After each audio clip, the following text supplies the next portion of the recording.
Not my favorite MLB slate today, but I found a few strikeout props that I do like. Let's check them out.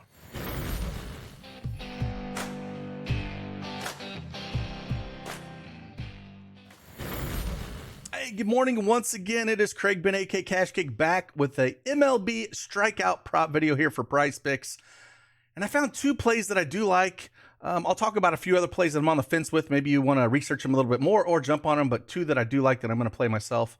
And then I did find a few no runs first inning. I'm going to make videos specifically for those, I think, maybe going forward. But today, since it's not the biggest slate for baseball, I'm just going to kind of incorporate a couple of those thoughts in this video as well. So we got a couple strikeout props, going to drop in a few no runs first inning, and we will go from there. So with that though, like always, man, hit that like button for me if you like these videos, if they provide any value for you at all, and subscribe to the channel, and we'll just keep knocking these things out as long as you guys want them. Let's go.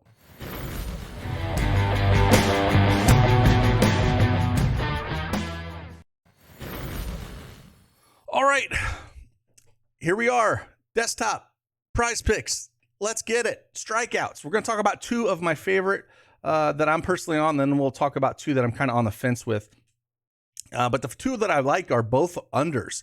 The first one we're going to talk about here, we're going to come down to and talk about Marco Gonzales going up against Houston at 4 strikeouts. And we're going to take the under on this 4 strikeouts for Marco Gonzales. We are on a 8-2 run over our last 3 days. Yesterday we went 1-1 and 1 push, so I guess 1-1-1 if you want to say that. I forgot to mention that at the top, where we did hit our under on Gilbert, we lost on the over on Keuchel, and then we pushed with Rodriguez. I thought we were good with that one, but he came back and got the 5 strikeouts, so we pushed on that one. But hey, we're gonna keep on these going. You guys wanted them. As long as you guys are gonna keep watching them and you want them, I'll keep knocking these videos out for you. So again, Marco Gonzales, where we're going to go here up against Houston. Over the last 2 seasons, he's an 18% K rate guy. About the same against lefties and righties. 19% K rate against lefties, 18% against righties. And if we look at the Houston bats, they don't strike out a ton over the last 2 years. I mean, Altuve's 13% K rate against lefties. Brantley's only 15%. It's lefty on lefty. Bregman, 17% K rate. Alvarez does have a 24% K rate. There's a few, high strikeout guys here, but not that many at all. Maldonado, hitting in the 9 hole if he does today at 33%. He's a pretty high strikeout guy. But all this order, Gurriel, an 8% strikeout guy. Tucker, 15%. There's just a lot of guys, even the lefties, that do pretty well here. He throws a little bit of everything, especially against righties. Throws a changeup 25% of the time, and throws a fastball, a sinker to lefties and righties a ton. That's basically his main pitch, is that sinker, and then mixes in a fastball. A changeup and a cutter and a knuckle curve. So he throws 4 or 5 pitches. But again, going up against lineup, and kind of looking at everything that they have out there, Houston has a 4.5 implied run total for them. And if we kind of look at the juice, it is on, the line's at 3.5 at a lot of books that are out there already. And the juice is a little bit on the under at that 3.5 part at around -120. Now, if we look at this year, what they've done, they're not quite as good this year at Houston against lefties, but again, we don't have a huge sample size here, right? Altuve struggling a little bit, Bregman struggling a little bit, but everybody else is pretty good, right? So I still think we take the under here for Gonzales. It just feels right at 4. I wouldn't touch it at 3.5 though. So if it does move, don't touch it. But if you can get it at under 4, I do like it here. Going up against Houston, we kind of look like what he's done through the season. Tampa Bay, he pitched, a third of an inning, had 1 K. Before that, 4 2/3 an inning against Texas. He had 6 Ks. And then he did pitch against Houston earlier this year, 7 innings, and he did K 6 of them. So had a good outing against them. But I think Houston's getting a little better here. Again, they kind of struggled out the gate a little bit hitting. So I'm going to go back here and take the under, though, on Gonzales. Again, I think they're going to get to him pretty early. And they have one of the highest implied team totals on the slate here, and that being Houston at home. So we're going to take the under for that one. Next one we're going to take Max Fried here, and we're going to 5.5 strikeouts, and we're going to go the under on this one as well. We kind of, picked this one out, or I'm sorry, I think it was Gibson. We hit the under on that going up against the Mets a few days ago, and I'm gonna kind of use something similar lines to that. Going up against the Mets, they have done really well against lefties. The Mets are ranked kind of in the middle of the pack, 19% K rate. This year against lefties, right in the middle of the WRC plus, around 14th in the league here. And Fried's only got 11% swinging strike rate, so nothing really crazy. The under is pretty heavy on this, around minus 145. So, heavy juice out there for the under. And then if we look up and down this lineup, there's a few guys that can strike out, against lefties. We'll look at Davis down here, 33% K rate over the last 2 years. Everyone else is around 21% or under. Marte 22%, Alonso 22%. We've got some really low strikeout guys like Lindor, Escobar. Those guys are both 15% or under. So it's just a spot. I think it's more of a, I think they can get to them. The bats have been pretty good for the Mets.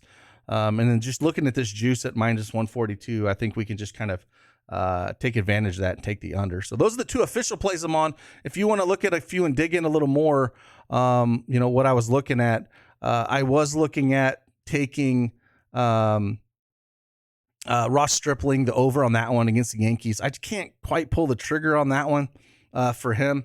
But if you wanted to pull the trigger on that, it's up to like 4.5 at some spots. But only being at 3.5, I think you could pull the trigger on it. But I personally can't do it, going up against the Yankees. The Yankees are starting to hit pretty good. But that number is awfully low. So it's one if you want to kind of think about there. And then I was kind of on the fence what I wanted to do with Zach Gallen here, at 5.5 strikeouts. I was on the fence with that one because Miami isn't that bad against the righties. They're ranked, they hit righties pretty decently. Even though he's had, decent outings. He struck out 7 Mets, only 5 Dodgers. So I'm there's no juice on either side of it. A little bit on the over there. So if you wanted to take a shot, it'd be on the over. But I personally can't do it. I'm going to stick with the two that I do like on a slate that I don't absolutely love.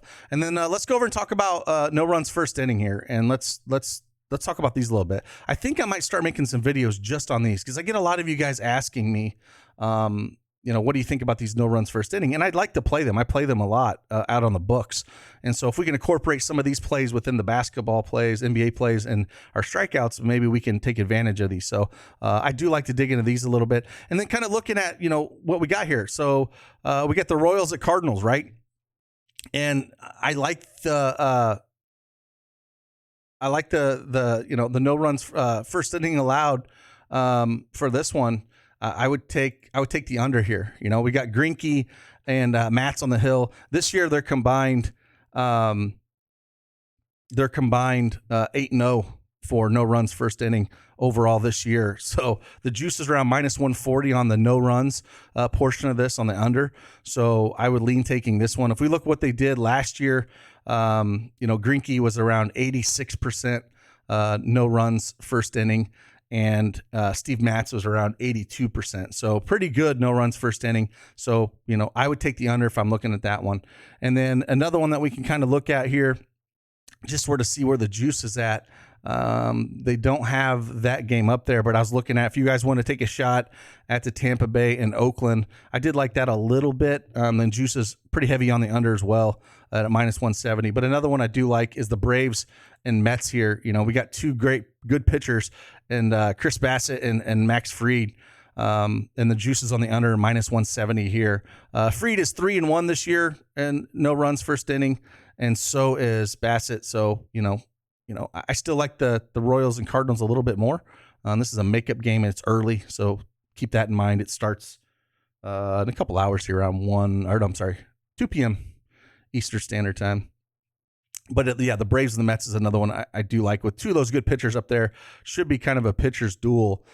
So that's one I'm kind of leaning on as well. Out of all of these, those two are my favorite, and I love the Royals and them first. If we look back in 2000 or last year, Max Fried was a 61% no runs first inning, and then Bassett was 77% going 20-6 on the no runs first inning. So the best implied odds just across the board, though, looking at last year's stats and this year's stats, is definitely the Royals at Cardinals. So I would take a shot at this one. And these are the two that I like. So since I didn't give you floor pitchers, I figure I would drop in a few of these no runs first inning, and let's see how they do. But again, we got Marco Gonzales under 4 strikeouts, Max Fried under 5.5 strikeouts. Then we got the Royals and Cardinals under, under a half, no runs first inning here, and then the Braves and the Mets under for no runs first inning. So those are the plays that we got here. Hope you enjoyed it. Hit that like button on your way out, and hopefully we'll have a better MLB slate tomorrow. But again, I only want to give you the plays that I'm personally playing, and then I'll start maybe making a separate video for these no runs first inning and give you a few stats on what we do like, what we don't like, and maybe we can take some advantage of it. So with that, again, appreciate each and every one of you, and I'll see you guys on the flip side. Deuces.